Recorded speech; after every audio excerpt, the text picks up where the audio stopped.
gym was cleaned. The damage was repaired. People tried to move on, but strange stories began appearing almost immediately. Parents claim there were extra students in graduation photographs. Students reported hearing applause echoing through the gym long after everyone had gone home. Janitors refused to stay in the building alone after dark. The strangest story came years later.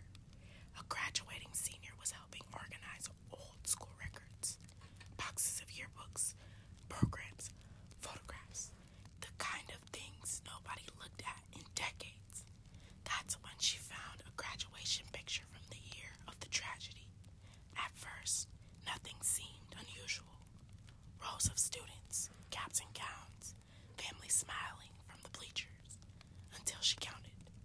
There were more graduates in the photograph than there were names on the official roster. One extra student stood out in the back row, smiling.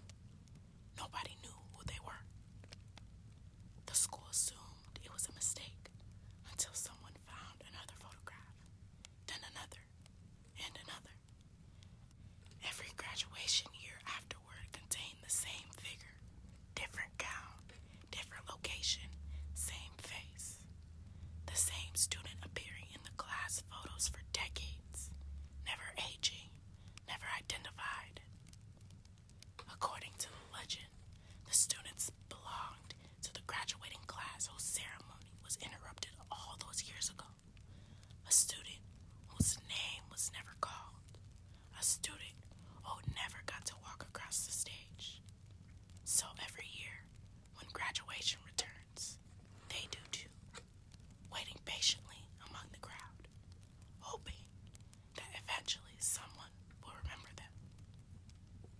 Most people dismiss the story. After all, old photographs can be blurry. Memories can play tricks on people.